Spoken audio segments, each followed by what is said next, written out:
junglers in his talent pool at least. The hecarim was the first pickup for OMG. Yeah, this is to be absolutely expected. In the meantime, OMG has been target banning out Yagao, who's been the player of the week in week 9. He's been on an absolute tear. So they're taking away his early aggression in the Zoe and the Twisted Fate. While JDG Gaming going for very standard bans right here. Going for very standard round 2 picks, just answering with the Udyr and Alistar. We've seen this from so many other different teams. And I do want to mention that JDG, their coach, is Cha Xiao. And, you know, he's actually done this before in his old LMS days. When we asked him about it, he said it like at the end of the split, he actually likes to stress test his team and sort of just open the bans. I don't think Garen is targeted at new at all, but it's sort of just seeing like what the enemy team can throw at you and trying to experiment with some of the draft phase. So I do want to throw in some, we got a little change up here. I know you were coming in off last second. We got some last second changes here on the broadcast, but Kane is also coming in for OMG. So it's not going to be Eric, this mainstay that we've seen kind of developing for OMG. I want to see kind of what they go for. They do get the Kaisa for him. So we'll see how that works out. I do like the Gragas pick up there for OMG, but tried and true as it may be in the LPL, Tristana going to be picked up by JDG. Just seems like the absolute most standard answer here. I'm kind of surprised that JDG Gaming aren't going for anything particularly special.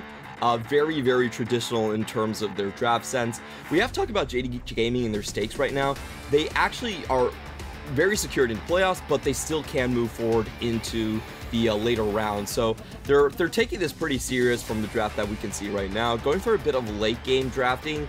And Tristana I actually really like here, but because it also has the potential to just go into the mid lane and or the top lane. So, you know, it looks very standard in terms of like they're answering with the AD carry, but there's still a lot of flexibility.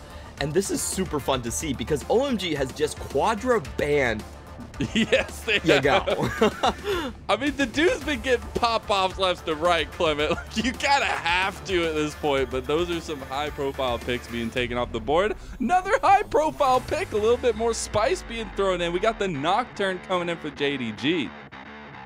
Yeah, so, you know, when you are target banned that heavily, you definitely have to come out with something new. Typically, we have seen these sort of Karthus kind of be the combination here, but, you know, it's no longer available. They're just going to run into the Nocturne, and that top lane pick is still wide open. So drafting for OMG here is a little bit difficult. They have to think about the ADC potential and also the top lane potential at the same time. Gnar is one of those picks that doesn't fare very well into the Tristana top lane. So if JDG Gaming want to pull out something special, this is their chance to do it. They still have a number of AD carries on board. It's actually not been that pinched in terms of the ADC position, so they could still go with the hyper carry just like the Aphelios or even something like the Jinx. Even with the Thresh ban, we have seen teams be willing to do that, but for now they're hovering this Sylas pick. It's going to be locked in, and just checking at the positions and the champions overall, wow, this could just be a Nocturne in the top lane?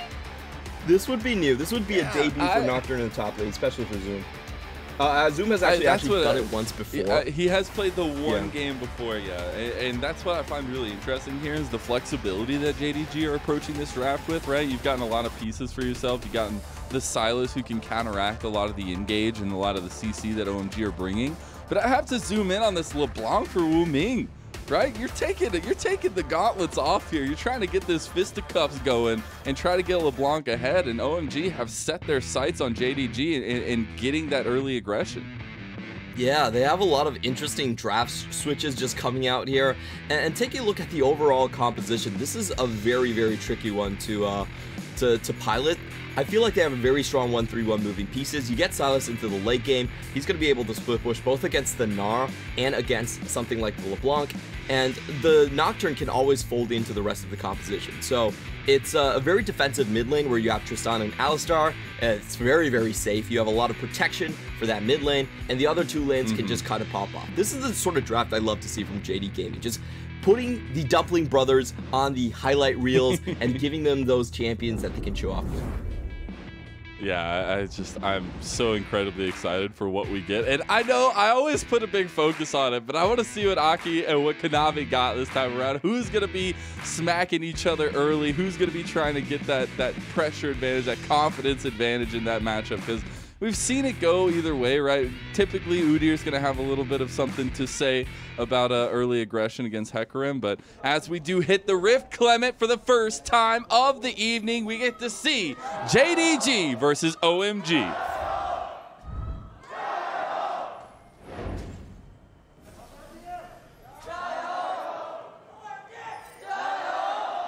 Doesn't look like we're gonna get any fan cheers here. I was hoping. I was holding out hope. We get to see some fan signs potentially, see a little bit of that cheering going on, maybe emotionally. But yeah, I was really hoping to hear some of those guys. Always gets the energy going.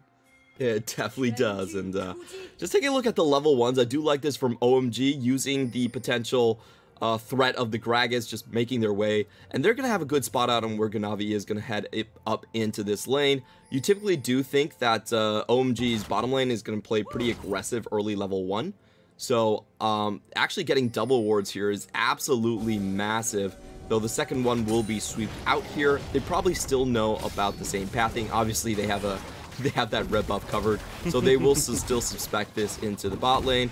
And I like this idea from JD Gaming. With Alistar plus Tristana, you're not going to win the level 1. You might as well get the leash going. Yeah. And I do think OMG know this. And I do find this interesting as well, right? Being able to see Key start towards that top side, maybe hinkling towards going to the bot side, going to this mid lane, trying to get something going in those lanes. And we've already, didn't get to talk about because the game just started on us, so we didn't get to set anything up really. But Cold has been a huge piece to the puzzle for OMG and setting themselves up in fights, getting the engages that they were really looking for, and honestly it's seemingly being a big shot caller for them. So I want to see if Aki can get back down here. It may not be Eric, but you still got Kane and you've still got the main piece in Cold. Yeah, Kane coming over from their LDL team, I believe. We took a look at his stats, mainly Kaisa and Ezreal. Those were his go-to picks. So we're seeing a lot of aggressive champions that sort of dive in with their abilities later on into the game.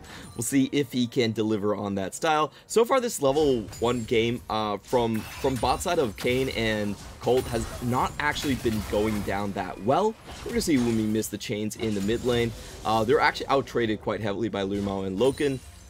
But, they still get the level 2. We'll see if they're actually punished on that one. Usually you do expect the trades to go a little bit better than it did in the bottom side, but they did get the body slam onto Tristana level 1.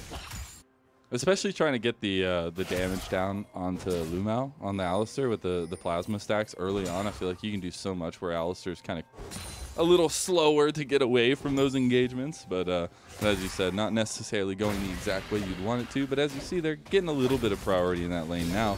Maybe not exactly what IQ wanted. Maybe he was looking down to the bot side, but it will just be the trade of scuttles for the junglers. Ooh.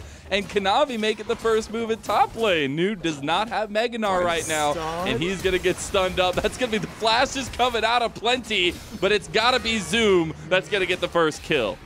Yeah, and that's super surprising given the fact that OMG had a pretty good idea where they would start. We see Kanavi going in with the full clear, and because he had that leash, it definitely did throw OMG a little bit off. He was very fast, about 2 camps ahead of his counter jungle. And you can see, even after finishing out that kill, hecarim is still sitting on the same amount of camps. So just Udyr clear power with the early leash, allowing to get that tempo play onto the top side. And that's one of the things about Nocturne that allows him to be played top lane. It's just the clear. It's so damn fast. We have the blades, the Q ability, going down to 9 seconds on the cooldown. That was the changes from the earlier patches, and it really allows him to just push with complete disregard, especially against someone like Gnar early. And I love that you talked a little bit about tempo, because what I found with Udyr, right, if you do get a little bit of that tempo, that bear stance does you an awful lot of good. And yes, you may be facing a horseman who has 4 legs, but in a lot of cases, that does not matter. We've seen Udyrs be able to just manhandle jungle matchups over and over again if you can get that lead. And yes, he didn't get the early gold, but if you're setting up your team, you're getting that priority in the lanes, you're trying to get some of that gold ahead in these solo lanes especially, that just gives you everything to work with. Yeah, I will say it did look like he actually missed the first instance of bear stance going in early onto that dive, so it was a little bit dicey. He had to flash out for it, but it still works up in the end. And honestly, we haven't had a response from Aki whatsoever as we're going in. Yeah, LvMao getting very, very low in the damage. He's going to have Aki coming down here as well. LvMao is just going to get devastating charge to death. and that is OMG responding, Clement. Yeah, just a really strong engage coming in from Cold. They're actually doing it over the minion wave, and they're willing to go that deep because they know their jungler is on this side of the map. We saw JD Gaming desperately trying to reset, but unable to do it in the very end. They get punished for that one kill. But taking a look at Loken, you know, he still holds on to his flash. He's going to be fine in this defensive lane for now. Just a little bit of a snowball start for OMG. On the meantime, I'm sorry, buddy, but you got someone waiting for you up there. Yeah, it's not the welcome party that you typically want to have. It's not exactly. Although I do like this, right? He's playing it calmly. He's playing it tempered. He's not going up, not forcing into the lane. Although he is going to get very far behind in this instance. Maybe he gets a little help from Cold, as you see he's roaming up this way. I was interested though, because I thought that maybe Aki was going to go for an early dragon, as they had the priority in bot lane. They had just killed LvMao. They don't go for it though, so that sets up Kanavi for potentially taking a dragon, as we do see some skirmishing going to happen here, as Aki decided to take my word for it, even though he has no teammates here, and started up the dragon all by himself. He is definitely gonna die, as Kanavi gets that kill, and now on top of it all, the cherry, if you will be the dragon for JDG. That's a gimme from JD Gaming. Unfortunate from Aki. I think he went back because his bottom lane wanted that instant reset, so he thought that he could sneak that away by himself. Wasn't really the case. Yagao also having full priority in lane. He just gets left there to die. So right now, this is where the fireworks are really going to start, because JD Gaming have full vision control. They have that TP plus paranoia on the bottoms, on top lane, which means that if Zoom wants to come in onto this bottom side, there will be no response from New. No one will be able to follow up. They don't even really have the TPs in the first place, but Aki coming in first. Oh, the onslaught of shadows off screen by Aki onto Yagao. That will be the kill given over. So even though, you know, giving over that dragon, Aki has done really well at getting something back every time. Oh, Wuming could be in trouble if he decides to push a little bit further. He pops outside of vision of JD Gaming. Really smart move, given that the Nocturne is no longer there, and Kanavi's just going to hold the wave for his mid laner. Really nice stuff from Wuming, trying to sniff out the danger, being able to get out of harm's way there. But it doesn't say that, it does say at least that Kanavi is looking for blood right now, right? You've gotten that early kill, you've gotten that early aggression. But you want to keep that tempo up. You see across the board, you got a 2-1 hecarim. That doesn't feel good as the Udyr who's trying to keep that pressure on. Yeah, I really expect JD Gaming to be making a play with Nocturne, given that he has so much of a priority lead into the bot side. Cold, I don't think you can take this, buddy. Oh, if you pop in, 100% there's going to be a Nocturne coming in onto your backside. So, you know, JD Gaming really setting up for safety into the bottom lane, but I do want to see them use this teleport advantage. Just like the mobility advantage is so huge right here. Like, they could do some crazy shenanigans with this. Like, if paranoia isn't even needed, they could use it even to just get back into lane. So there's so much extra mobility coming out from the top side, and I just want to see them leverage it, especially for bottom lane.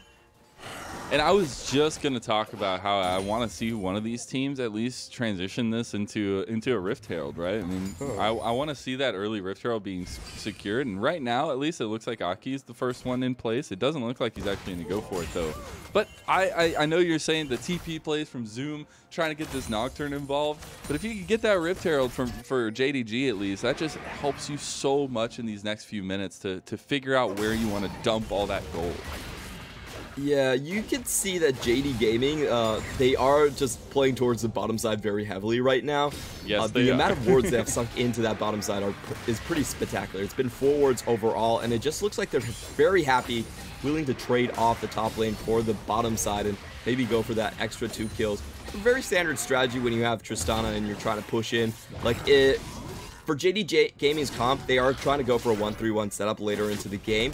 So getting that bottom lane tower down early is actually very, very beneficial. Oh, no. Now, I do want to see how this Sylas Mimic actually works out with the stolen ultimate, but Yagao probably will go for another one if he gets the chance.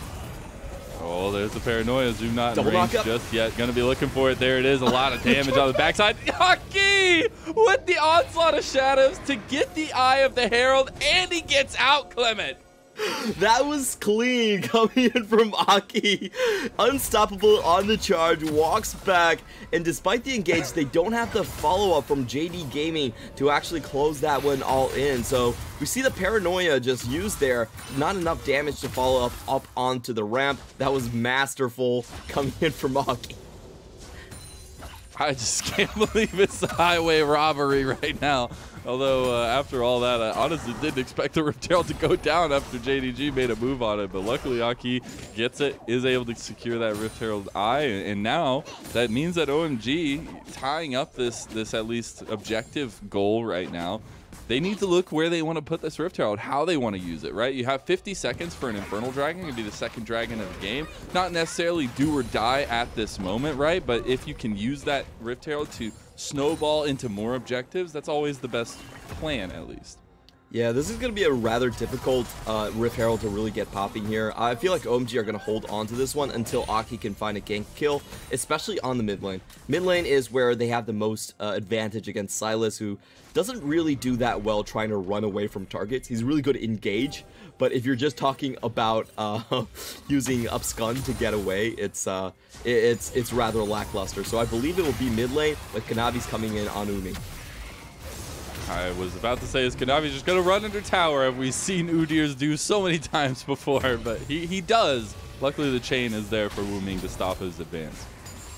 Yeah, no real opportunities for this Herald in the top side. We see Zoom actually being able to strip 4 turret platings already, just by himself. That's kind of the push power that you have into the lane. The build he has gone for previously has been for a more tanky bruiser build. We saw the Stride Breaker just to catch out targets easier, and he goes pretty much tank afterwards, even throwing in the Randuins to get a little bit more slowdown, making sure that the fear will get popped. So interesting Herald right here. This is sort of like a Drake Fork Herald, as JD Gaming are not going to let OMG leave this place easily. There's no way. You can't get out alive. The Onslaught of Shadows comes out from Yagao, and they do get the kill onto Cold, but the reset, the re-engage is there. Can Aki get what they're looking for? So far, it's just 1 kill over to JDG, and OMG will have to pull off. Yeah, and it looks like with that distance created, probably only Aki got the gold onto the Herald. So, not exactly an ideal drop. They wanted to use that as a fork for Drake, but JD Gaming were well aware of their position. They were on the chase down, and it's really hard running away from something like Yagao when he has your Onslaught of Shadows.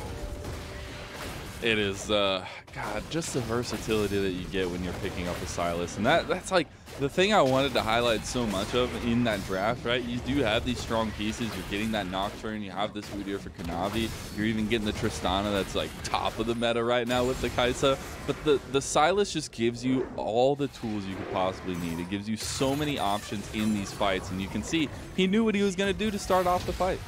Yeah, Kane definitely didn't get gold into that one. They also have the back ward just to get the TP into the position. Really good flank coming in from LvMao to cut off their escape onto tower. And I think that fight really showed us how this game is going to go on. OMG cannot be grouping up and presenting themselves as a target. JD Gaming have way too much engage to just run at you, and they can take it from the front to back. They're really brawler comp. I love what OMG is doing right now. They have to be the first ones to make the move. Yeah, there's no way that Loken gets out of there alive. Absolutely. The Killer Instinct came in. The ghosting hecarim from the side as well. And that will be another trade kill back. And 3 kills now on the hecarim, Clement. This is huge if you can get it to be in a prominent spot, right? You're still typically going for that tankier hecarim build, but you're getting gold on the Kane. You're getting attention down here on the bot side. And that's been a big success for OMG. Yeah, it's really well done. Giving them this extra lane to free Kaisa and Gragas away just means that they can make more picks. As we've talked about, this game is very catch-oriented. I think whoever actually goes in first is likely to have a dominating lead just because of the follow-up.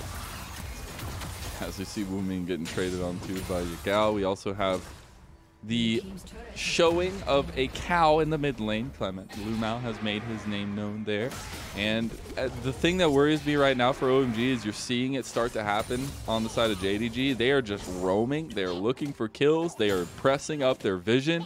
They are trying to establish a chokehold against OMG right now, and it's been pretty successful. Although they've overextended a few times, they've given some kills back. The map advantages, the map pressure has been where it's at. It definitely is. JD Gaming have a much superior push composition. Sylas versus LeBlanc in the matchup. You just can't burst the Sylas anymore past a certain amount of levels. He's going to get a very high level Kingslayer. And throughout most of the game, we have seen Yagao trade very perfectly against the chains. He seems to be finding his CC a lot of times in lane, and JD Gaming finally are going to move on to that 1-3-1 we talked about.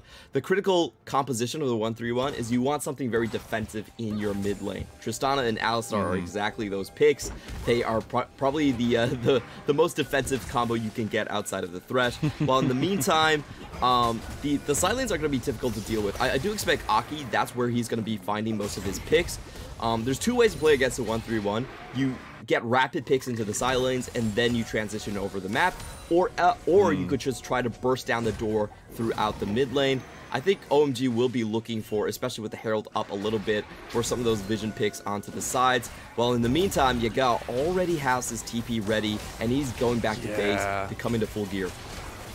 So OMG make the first move here. They start up this Rift Herald. They want to force JDG to fight them. Here comes the TP. Does have Paranoia available. There it is. The Rift Herald's just going to go down to JDG. What about the fight afterwards? Onslaught of Shadows is used defensively. He's going to go down to the Satchel Charge. You get the flash anyways on the backside. You get the enemy's ulti to use. Yagao uses the Onslaught of Shadows to help his team get a double kill, and that is going to be a complete wipe of OMG. The only member alive is Wuming. I'm not sure why OMG chose to stick around right there. Very, very surprised about the counter engage from Colt. He actually missed the body slam, and the cast went in when his jungler was definitely trying to get out. So we're going to see how much gold JD Gaming is able to snowball off of that one play. I believe they're only about 2k up, but right now, looking at the game score, that was a massive exchange of gold into their coffers. And I'm trying to get the mindset here for OMG, right? Like, you're trying to up the tempo a little bit. You feel strong on the hecarim. You want to press that advantage against JDG, but you start this knowing that they can set up on flanks around you, knowing that they can get that re-engage on you, and you just see it unfold here. Yeah, that was absolutely disastrous. They probably thought that Yagao was going to come in a little bit late, and the counter engage in. They did get the body slam, but Loken, he is so mobile on the Tristana, and at this point, it's already a 5v4. Most of the abilities were used to get away from OMG earlier, so very questionable sort of sunk cost fallacy engage coming in from Cold just to claw that one back.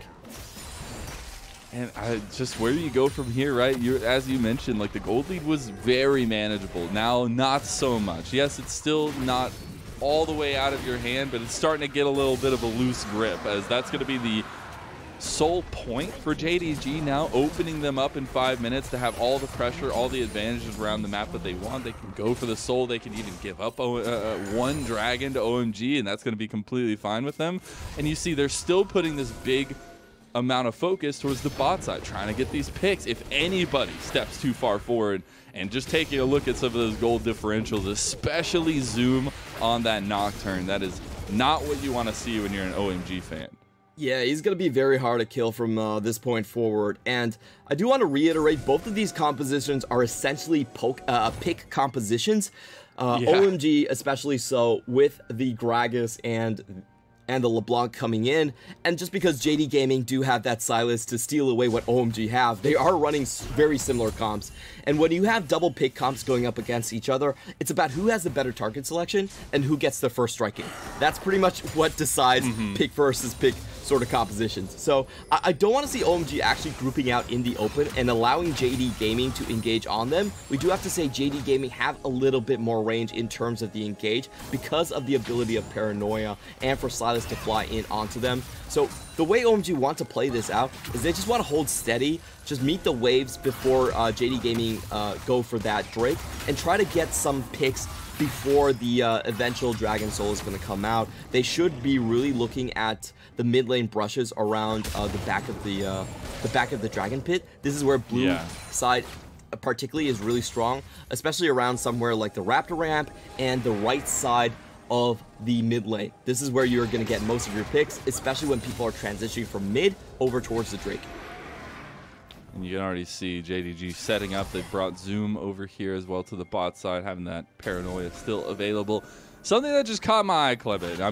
You know, the state of the game is what it is. You've got a really strong lead right now for JDG, but we mentioned a little bit about how this jungle matchup can go, how it can dictate a lot of the early game, how it can dictate the pace of the game. And I felt like Aki was doing really good at getting responses, getting kills here or there. The thing that has not been good has been the CS differential. You've got about a 70 CS lead right now for Kanavi. And on top of everything else, it's just so much to deal with.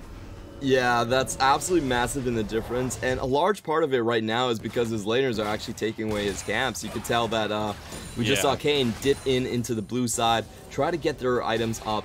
This is what happens when your jungler is behind and the map is completely collapsed. Wuming's going in, but Sylas waiting on the sides for this one. Kanavi is so tanky at this point, he doesn't even care. He popped the chem tank here, Wuming having to use the Everfrost to make sure they don't follow it up. Had called the guard as well, who were coming up behind him, but luckily JDG do not overextend themselves this time around. And Wuming just going to be able to have a little bit of life to give right now, but a lot of focus from OMG on this mid lane, trying not to let this tier 2 tower fall. And I do want to mention the build coming in from Wuming. This is a rather defensive build from the LeBlanc. We have to remember that this was a blind pick LeBlanc, and a lot of times she actually needs to use that Everfrost to get away from the Sylas, missing out on a lot of burst damage that was given by the Luden's Tempest and the Magic Pen as well, so she's not going to be that effective into the backline of JD Gaming. But I think what she will excel at is getting targets locked down on the side lane. What she can do is she can dash in, get the Everfrost, and Aki can kind of finish off. They should have enough damage that way to just get rid of Nocturne, I would assume. But right now, Yagao is very quickly getting out of reach of even the 2v1. Yeah, you're starting to get, you know, 2-3 item spikes here for JDG. You've got this dragon up in a minute, and I feel like you've bought a decent amount of time for OMG, being able to get a little bit of farm at least. Those farm differentials are still huge, and that's not going to change in the next 50 seconds or so, but you've got to try to set yourself up for this fight, right? You've got to try to get these catch-outs that we've been kind of highlighting as we're talking about it. Zoom might be caught here on the Nocturne. He's still a Nocturne. He's still got Steric's Gauge. He's still got all this tankiness. But there's the Everfrost. They are full committing to this one. And the reinforcements for JDG are here. Paranoia comes down. You've got 5 members of OMG trying to commit to this play. But can they get it? They are going to be able to have this bit of a flank on the side. Wuming waiting, buying time, trying to set up for this dragon, and JDG want to go make a play here at least. There's the Onslaught of Shadows stolen away by Yagao, and immediately you see OMG are the back foot. They're running away, and you have a bit of separation here. Now that the dragon is spawning, Clement, JDG want to make a move into it, want to force this fight because they do have that gold advantage. There's the Everfrost. There's Zoom getting locked down, but Nu goes forward as well. It's a bit of splits here for OMG.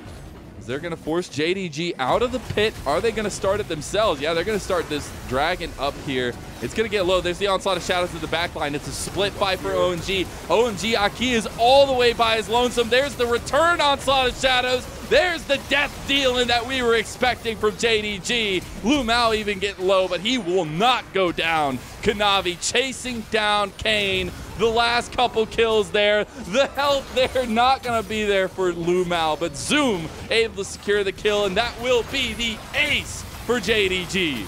I can't help but feel like Aki went in a little bit early. The Drake wasn't even close in smite range. I could understand the use of just getting the Terrify and forcing the enemy jungler to walk away, giving yourself a better smite. I thought that was a play, but he really went in so damn early, and there was absolutely zero chance that his team could follow up. We saw LvMao having a really good pulverized headbutt combo, just breaking across the front line. And once Aki was dead, it was open season for JD Gaming. Very easy then to turn around and just sweep back with the same ability. Onslaught of Shadows going in. We're going to take another look at this one. You know, I definitely respect Aki if you wanted to use that later, but there's still 4,500 HP on the Drake. That doesn't even help with the Drake steal whatsoever. On the flip side, Zoom gets an easy engage follow-up after LvMao goes in and just knocks up all of the carries of OMG. That was a bit of a baffling play. I definitely think that could have been timed better by OMG. I saw the logic, but they just jumped the gun and pulled the trigger way too early. I think the little piece in there that I love so much, and maybe it didn't mean a lot, right? But LvMao getting the headbutt on Nu as he's jumping in to engage with Aki with the Gnar ulti, and he's unable to get it. But we're going to keep fighting here as the TP's coming in now, and that's going to be Yagao joining the fight. The Paranoia going to buy some time here. Zoom has found the backline, and JDG are just able to pick them apart. They do get one at least here. Maybe they'll find two. Zoom going Golding under the tower, but the Baron buffs, the strength of JDG is just too much as they will continue to barrel down this base of OMG. Umi even has to run away from his own base as we see Yagao flashing over to try and pick him up. There's 3 members still alive here, so OMG still have a chance to defend, but they have to clear that minion wave out in the back and no one can drop. The clean decision making, the clean target calling from JDG, the big brain coming out from JDG as they will slam home this game number 1. Topsy-turvy in the beginning, but in the end, it is over a 10,000 gold lead. Absolute domination by JDG.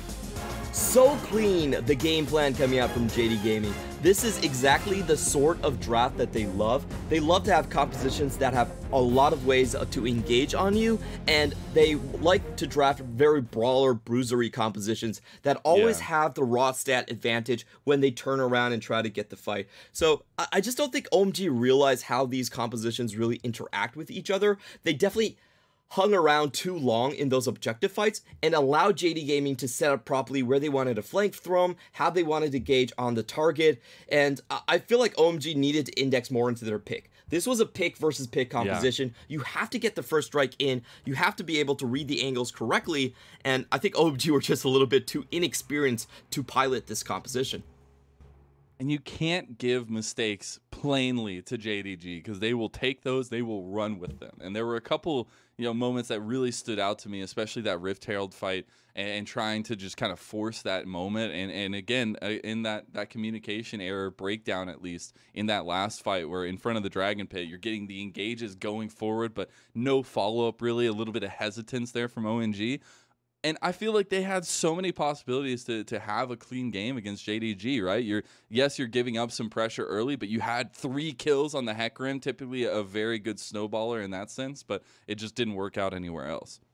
Yeah, I feel like OMG could have played that just targeting out Loken again and again. He was already behind in his own lane, so if they just use that to break up the tempo from JD Gaming and not allow them to group for those big team fights, they could have extended this game very, very easily, but I feel like a lot of it just went down from the first Herald drop into the bottom side.